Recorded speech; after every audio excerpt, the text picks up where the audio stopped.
আর একটা সংগ্রাম করতে হবে। যে আন্দোলন করতে গিয়ে যদি আমাদের তাজা রক্ত রাস্তার মধ্যে ঢেলে দিতে হয়, আমরা ঢেলে দেবো ইনশাআল্লাহ।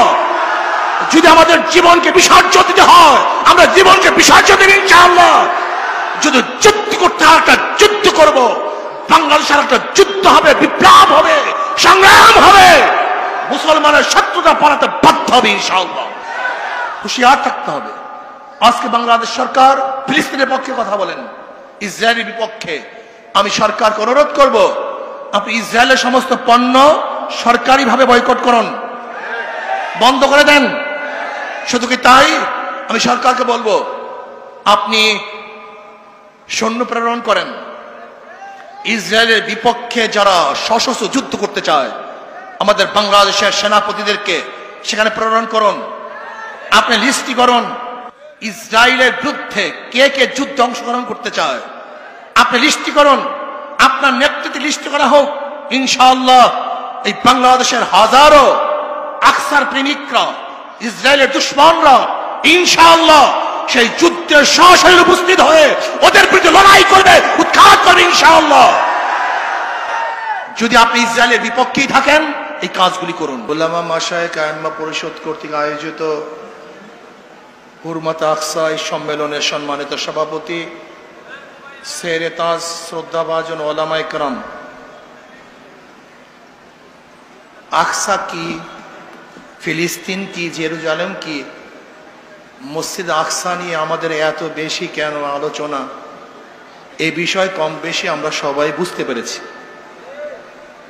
আকসা যদিও জেরুজালেমে অবস্থান করতেছে, কিন্তু বাইতুল মুকাদ্দাস প্রত্যেকটা মুসলমানের কলবের মধ্যে অবস্থান করতেছে। বাইতুল মুকাদ্দাসকে হেফাজত করা প্রত্যেকটা মুসলমানের জরুরি দায়িত্ব। এটা আমাদের কাছে ছিল না তা না। দীর্ঘদিন পর্যন্ত ওমর ইবনে খাত্তাব রাদিয়াল্লাহু তাআলা খেলাফত থেকে বাইতুল মুকাদ্দাস দীর্ঘদিন পর্যন্ত আমাদের অধীনেই ছিল। কিন্তু কেন নাই, এই বিষয়ে বিশাল আলোচনা। শুধু আমি মুসলমানদেরকে একটা কথা বলতে চাই, জেরুজালেমের চারপাশে মুসলমান কান্ট্রি, সবগুলি তো মুসলমান কান্ট্রি। এরপরে মাঝখানে ছোট্ট একটা জায়গা এই ইহুদিরা দখল করলো কিভাবে? এটা বিরাট প্রশ্ন। তার মানে গাছ কুরালকে বলতেছে, তুমি আমাকে কাটছো কেন? তুমি আমাকে কাটছো কেন? তখন কুরাল বলতেছে, আমার পিছনে তোমার জাত ভাই না থাকলে আমি তোমাকে কাটতে পারতাম না। তোমার পিছনে আমার জাত ভাই আছে, আর একটা কুঠার আমার পিছনে থাকার কারণে আমি কাটতে পারতেছি। আজকেও বাইতুল মুকাদ্দাস আমাদেরই, কিন্তু রাখতে পারছি না আমাদের জাত ভাইদের কারণে।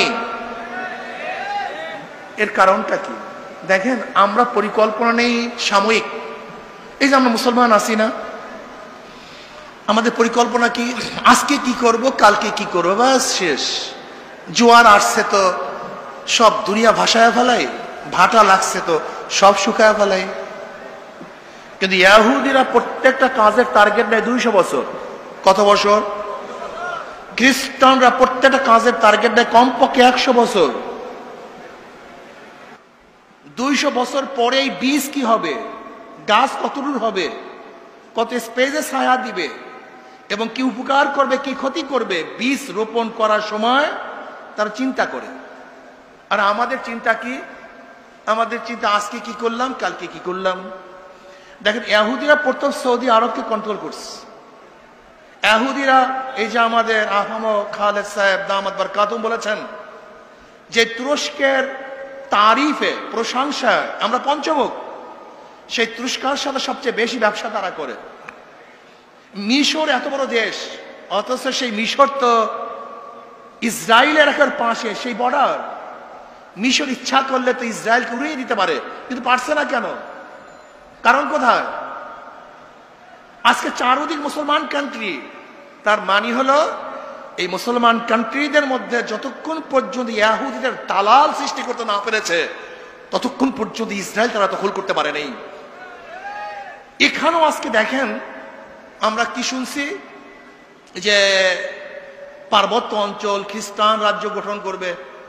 কে বক্তৃতা করেছেন? Prime minister. আমি তো মনে করি ভিন্ন কথা। খ্রিস্টান কান্ট্রি সেখানে করা যত কঠিন, কিন্তু হিন্দু কান্ট্রি করা তার চেয়ে অনেক সহজ। আমার তো বিশ্বাস প্রাইম মিনিস্টারের বক্তব্য ভারতকে আড়াল করার জন্য, এটা আমার বিশ্বাস, এটা ভারতকে আড়াল করার জন্য। আপনি কি জানেন সেই খাগড়াছড়ির থেকে মৈত্রী সেতুর নামে ভারতের সাথে কত বড় ব্রিজ করা হয়েছে আপনারা জানেন? বিশাল ব্রিজ করা হয়েছে, 4 লেনের রাস্তা করা হচ্ছে।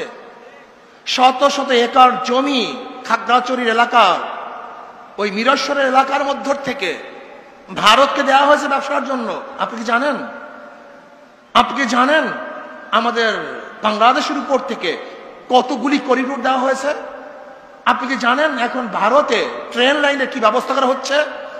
আপনি কি জানেন আজকে প্রত্যেকটা আমাদের নৌবন্দর থেকে ভারতের মধ্যে যাওয়ার জন্য রাস্তাগুলির প্ল্যান কি করা হচ্ছে? আপনি কি জানেন আজকে ভারতের কি পরিমাণের লোক আমাদের দেশে চাকরি করছে? আজকে ইসরায়েলি পণ্য বয়কট করার জন্য স্লোগান করছি, কোককে বর্জন করো, কিন্তু ভারতের পণ্য কে বর্জন করবে? এই স্লোগান কেন উঠছে না? আজকে ভারত আমাদের দেশের সমস্ত রাজনীতি, অর্থনীতি, আমাদের দেশের স্বাধীনতা, এই ভূখণ্ডকে গ্রাস করার চক্রান্ত করতেছে।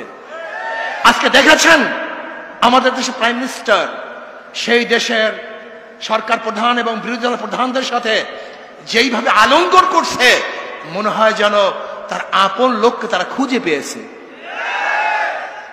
ইসরায়েল যেরকম শত্রু, ভারতও আমাদের শত্রু। ইসরায়েলের পণ্যকে যেরকম বয়কট করব, ভারতের পণ্যকে বয়কট করতে হবে। কারণ এই ইসরায়েলকে সাপোর্ট করেছে ভারত, স্পষ্ট সাপোর্ট করেছে এই ভারত। ইসরায়েলের পক্ষে ভোট দিয়েছে এই ভারত। কারণ ইসরায়েল যেরকম আমাদের শত্রু, ভারত আমাদের শত্রু।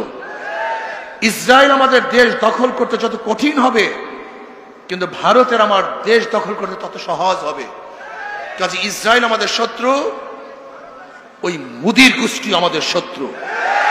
ইসরায়েলের পণ্য বয়কট করব, ভারতের পণ্য বয়কট করব।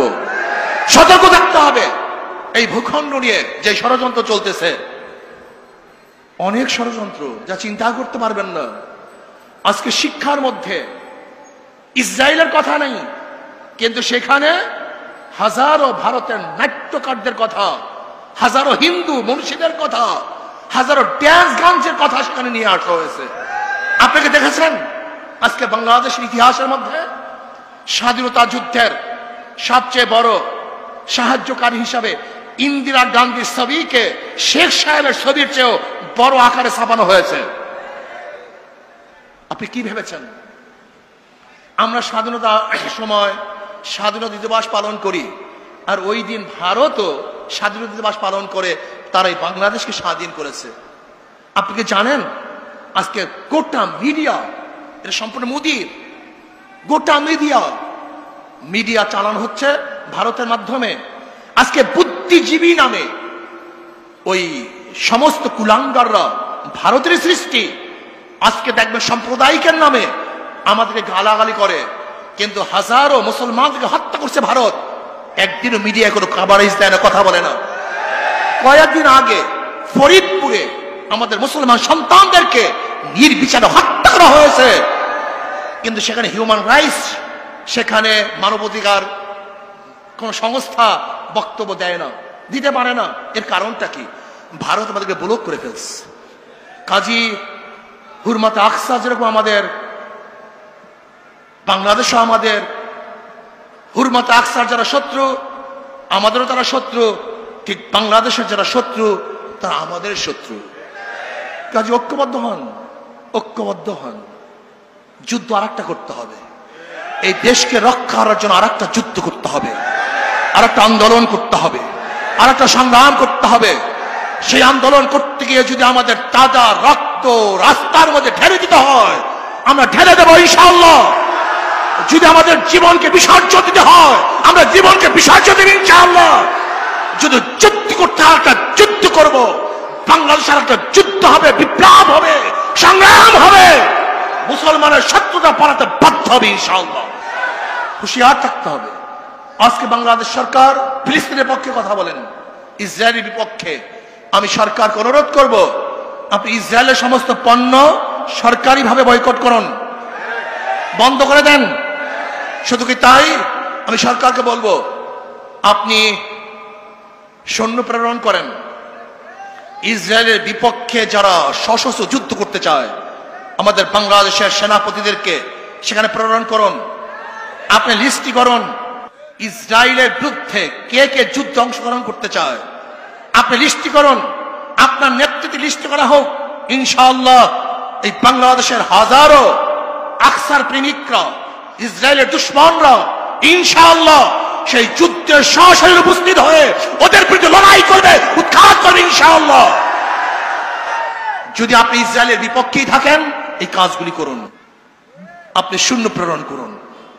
আমি বাংলাদেশ সরকারকে বলবো, আমার যে সমস্ত বাচ্চারা, আমার মারা, আমার শিশুরা না খেয়ে সেখানে ধুকে ধুকে উঠছে, তাদের জন্য সাহায্যের ব্যবস্থা করুন। সরাসরি কিভাবে সেখানে সাহায্য পৌঁছানো যায় সেই ব্যবস্থা করুন। আমরা বিশ্বাস করি বাংলাদেশের হাজারো মানুষ আছে, তাদের ব্লাড বিক্রি করেও আমাদের এই বাচ্চাদের জন্য সাহায্য করবে ইনশাআল্লাহ। তাদের সবকিছু স্বর্গ করে ওই ফিলিস্তিনি মা বোনদের পাশে থাকবে তারা ইনশাআল্লাহ। আমরা যেতে পারছি না, সাহায্য পৌঁছাতে পারছি না, আপনি ব্যবস্থা করুন, সরকারিভাবে ব্যবস্থা করুন। আমরা সেখানে সাহায্য পৌঁছাতে চাই, সাহায্য করতে চাই। শুধু অর্থের সাহায্য নয়, অস্ত্রের সাহায্য করতে চাই। শুধু অস্ত্রের সাহায্য নয়, আমরা রক্ত দিয়েও তাদের সাহায্য করতে চাই।